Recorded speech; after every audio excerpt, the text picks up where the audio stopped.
Ladies and gentlemen, welcome to this episode of Ronn Easton's Tell It Like It Is. When I started this podcast, I made a promise to you that whatever I said, whatever came across from this podcast, it would be the 100% truth. I'm sure a lot of you by now have heard the recordings that Bob Woodward made with the current administration and the things that have been said. And if you are like me, you're upset. I'm more than upset. I'm highly pissed at this point. I'm not going to lie about it. My grandmother used to tell me a long time ago, when a person tries so hard to prove to you who they really are, what is it about you that makes you not believe?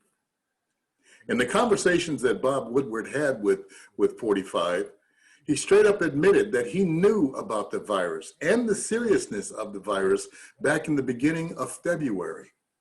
But his reason for not telling you the truth was because he didn't want to cause panic. He wanted a prosperous nation. He wanted people to be able to not worry.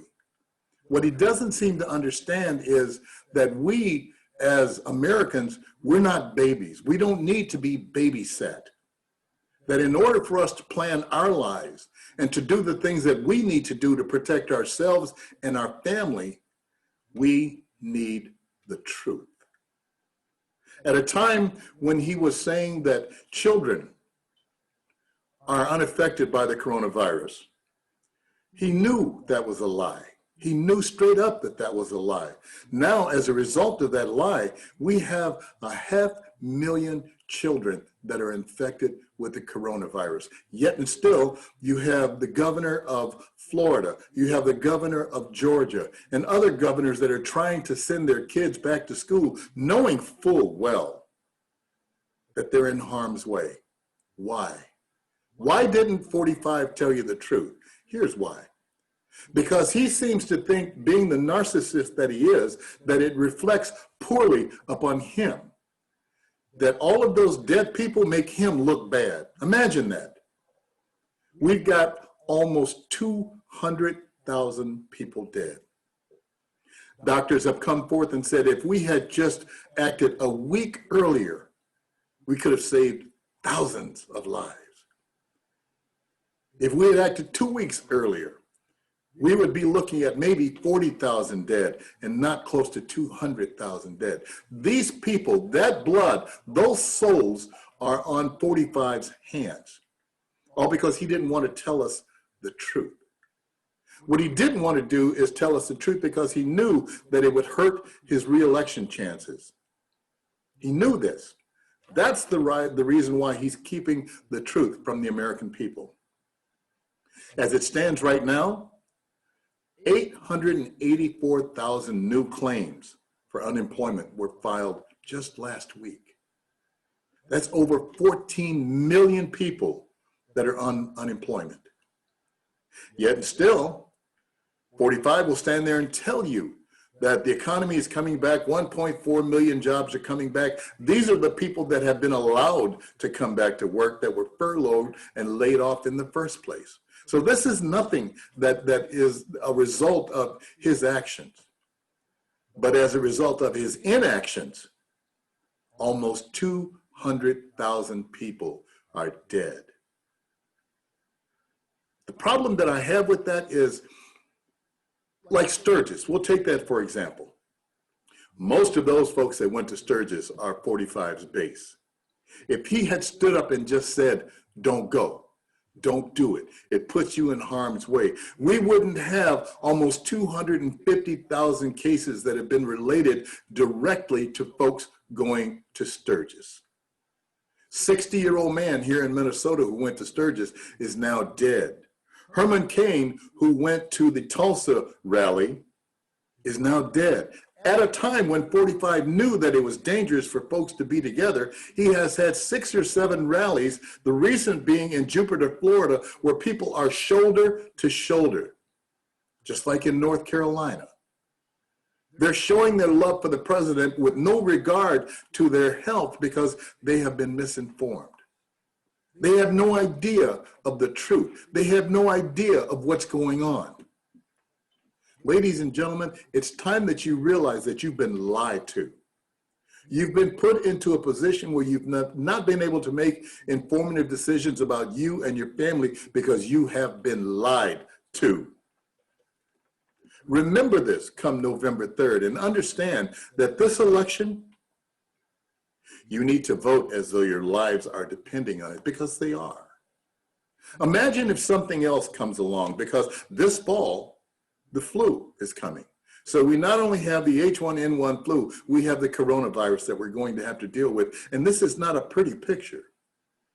Dr. Fauci, Dr. Michael Osterholm, Dr. Sanjay Gupta, and a whole horde of other physicians who have worked their entire lives in infectious diseases are telling you the only way that we can do this is if we wear our mask, is if we socially distance and keep the numbers down. Don't go in large groups. College students, I realize this is tough on you because you're not getting that full college experience.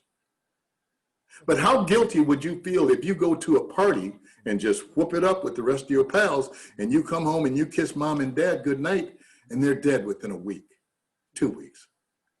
Is it worth the risk? I don't think so. I don't think so. Ladies and gentlemen, understand that we as Americans, we can deal with anything as long as we know the truth. And we haven't been able to get the truth out of 45 since he took office. The man would rather lie when the truth would suit him better. He would rather blow smoke up your ass and have you all confused, because confused people make mistakes. You cannot afford to make mistakes at this point. Come November 3rd, Joe Biden, if you don't vote for Joe Biden, you see all of these ads where Joe Biden doesn't support law enforcement. He does support law enforcement. You see all these ads where Joe Biden wants to take your guns away. I'm a registered gun owner. I have had my conceal and carry since Minnesota instituted it. And I'm not even worried about my weapons being taken away. I'm not worried about, my right to be able to protect myself being taken away. What I am worried about is the fact that aides have downplayed the seriousness of white supremacy. They downplayed that. They downplayed the Russian intelligence when we know that 45 has not confronted Putin over the fact that bounties have been placed on the heads of American soldiers. When asked if he spoke with Putin about that, no, he didn't. He didn't. When asked if he remembers when one of his chiefs of staff came in back in February and told him of the seriousness of what was going on, do you remember the conversation? No, I don't remember that. We have to understand that we are not dealing with a well person mentally. 45 is a sociopathic narcissist. The sooner you realize that, the sooner you realize that the man only cares about one person, that's himself. The sooner you realize that if he goes to 200, 250, 300,000 people in order for him to win the election, he doesn't care. He doesn't care that your mother, your brother, your sister, your father are dead. I've had people contact me via Facebook talking about their relatives who have died as a result of the COVID. And there's nothing that I can say except, I'm sorry. I wish it were different. I wish you didn't lose your loved one because of the stupidity of one man. Understand, Tell It Like It Is podcast is the one place that you're going to be able to come and get the truth, because I have no master to serve. I don't have to pat somebody on the back. I get my sources, I read, I listen, I watch, I keep my eyes open, as you should. The people who are having the slanted opinion and you're willing to protect 45 and buy his flags and wave them and sink your boats, wake up.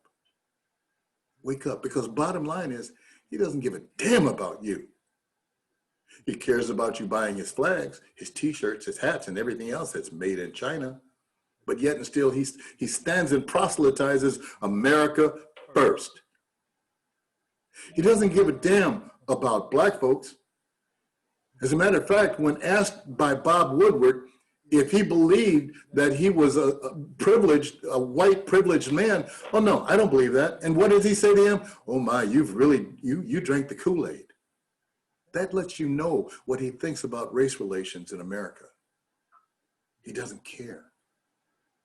We need someone in office that understands that they are the president of everybody, all people, regardless of color, race, creed, religion, sexual orientation. I beg you folks, pay attention, please. Thank you for listening.